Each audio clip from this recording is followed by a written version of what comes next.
Hello everybody and welcome to week 4 of BA220. Class is moving along quickly and we're down to our last couple of weeks. So you want to make sure that if you're behind on anything that you get it turned in as quickly as possible. I will gladly grade anything that comes in late if I can. And you'll get I got tongue twisted there. You will be docked 20%, but still every point is going to help. You'll be surprised how quick your grade will start jumping once you get in those late assignments and start getting some credit for them. So as usual this week, let's go over what is going to be due. I am just on the home tab here in Canvas. So let's scroll down to Module 4. You're going to have your checklist and objective, your lectures and readings, your lecture response, which is due from watching this, your discussion. So on your discussion, again, I know I say this every week, but please make sure your initial post is done by Wednesday and your final 2 responses are done by Sunday. If your initial post is not done by Wednesday, that doesn't mean that you don't need to do it. You still need to do it. You'll just be docked some points, but you'll still get some points for it. Make sure that your initial post is done as well. So you need to be posting 3 times per week. And then after that, kind of the same setup, we are going to be moving on to a paper. So this one says final project, but it's essentially just the assignment. Again, you will have another assignment next week. So didn't mean to get your hopes up there the way that they've set it up to think that you are done after this week, but you will still have another one next week. But as you can see, this one is worth an additional 25 points just because it is a little bit more detailed and it's building on what we talked about the first couple of weeks. So let's dig into what we need to do this week. So your final project, you are going to pick a publicly traded company and find their financial statements. The key here, and I'm going to highlight it, is publicly traded. So I've had people in the past where they've gone out and just found a small company that they were able to get financial statements for or something like that. It needs to be publicly traded. So if you have any doubts about publicly traded, you can just pick your company. For example, we all know Walmart is publicly traded, but if you go to Google and you type in, is Walmart publicly traded? It's going to come back and tell you that it is. And there are tons, hundreds and hundreds of companies out there that are publicly traded. Just to name some, you have the big ones, obviously, like Walmart or Target or Boeing or Lockheed Martin or Kroger Brands, I believe, that owns Smith. There are a lot of companies out there that are publicly traded. If you have one in particular that you would like to talk about, by all means, do that. I remember when I was going to school, my brother works for a company called Knight Transportation. He's their COO.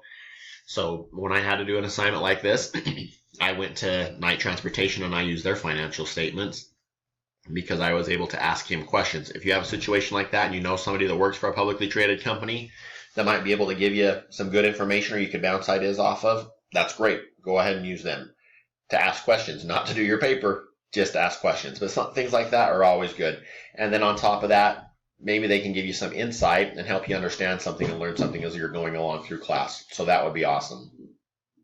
So you need to find a publicly traded company and find their financial statements. So on here it says the easiest way to do this would be to their corporate website and look for stockholder information. That's a great place to start. You can go there. All the companies are going to have something. Again, a lot of times it's under investor relations. Sometimes they just have financial information. They'll have a link for that. So there'll be a few things that you can look for. But feel free to go to their website. Also, in week 1, I showed Yahoo Finance. You can use that one.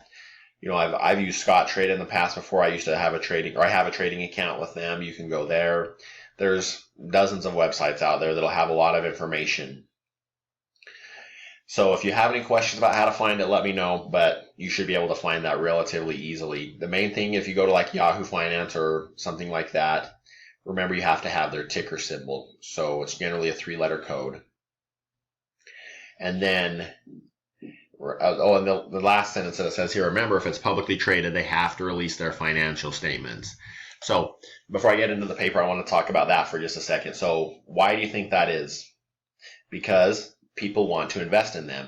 So let's say that I want to invest in Coca-Cola, a company we talked about last week. I go there, I can go out and I can buy stock. Let's just say that I go to Coca-Cola and I walk up and they say, hey, our stock's worth $100. Okay, I'll take 10 shares. Here's $1,000. But how do I know that it's really worth $100? Well, we're not going to give you information. We can't do that. Well, then I'm not going to give you my $100.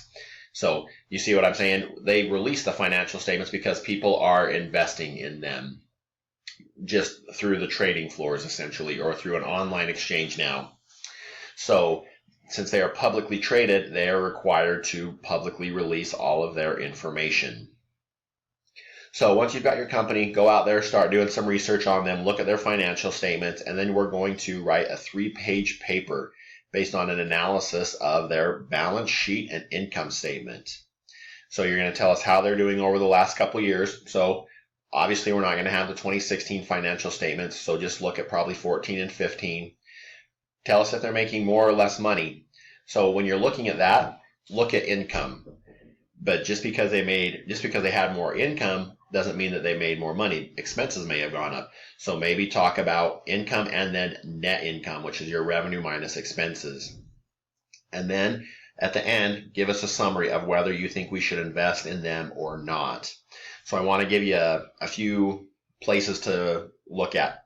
Not that you have to focus on these areas, but these are some good areas to look at when you're looking at a company. Obviously, revenue or income is always key. You don't want to invest in a company that is not doing well. When I had graduated school, I invested in a couple of companies that seemed to be doing well. They seemed to be making money, but I didn't look at their financial statements enough. So, as all day traders will tell you, you learn from the school of hard knocks sometimes, and I lost a little bit of money on them. I learned some valuable lessons though. So as you're going through, look at their revenue or their essential or their first line of income, but then also you want to look at their net income. Some companies might drop a product line, so their revenue is going to go down. So you're thinking, oh well, they didn't have as many sales last year, so they're not doing as well. But maybe their expenses dropped a ton because that was a bad line that they were selling. So maybe expenses went down, or excuse me, maybe revenue went down by $1 million, but maybe expenses went down by $1.5 million. So essentially they had a net increase possibly of $500,000. So hopefully you see what I'm saying there. There's a lot of things that can go into it. So look at your income and your net income. Also look at your expenses. And as an auditor, one of the things that we go and we look at is the accounts or your notes payable, whatever they call it on their financial statements. That's always a big indicator for us. And they're not going to give you their aging report to know if their expenses are just 0 to 30 days, 30 to 60, 60 to 90, or 90 to 120, or past 120. But if you go out there and you look, well, their notes payable jumped a ton this year, and their income held steady. Okay, so maybe they invested, so they have more stuff to pay off this year. Or maybe they made some bad decisions. Maybe they can't afford to pay off all of their loans that they have. That's not necessarily 100%, hey, these guys are tanking, but that's an indicator. So look at your notes payable. Look at your accounts receivable. That's going to be another one. Are they going up? Great. Did sales go up? Awesome. So there's a corresponding thing there. There's something that drove it. Our sales went up, so our accounts receivable went up. If their sales stayed the same, but their accounts receivable went up, okay, well, maybe they are selling to companies that are going to go under. Maybe they're going to lose a big customer, which is going to affect them. So an example of this, just to kind of make the point, is let's say, again, we're looking at Coca-Cola. Sales stayed the same, but their accounts receivable went way up. We know that Walmart, let's say we know that Walmart or somebody else is struggling to pay their bills. If Walmart went out of business, is Coke going to survive? Probably. But is that going to make a huge hit to them? Yeah, I mean, just imagine the massive quantity of Coca-Cola that Walmart sells or something like that. So there's a relationship between these companies that we need to look at sometimes and we need to think about. So my point there is just to try to get you to think outside of the box. Don't necessarily take something at face value. Don't just be like, oh, well, look, income went up, so they're doing good.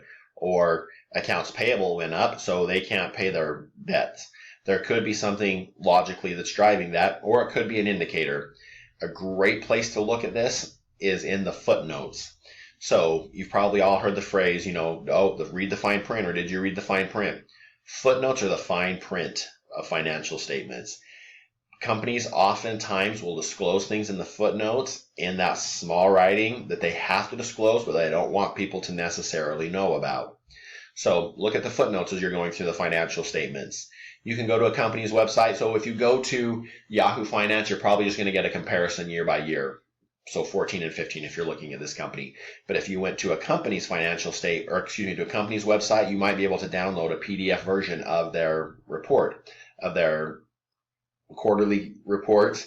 So when you look at that, look at the financial statements, see what they're saying about the company, see how they say that they're doing.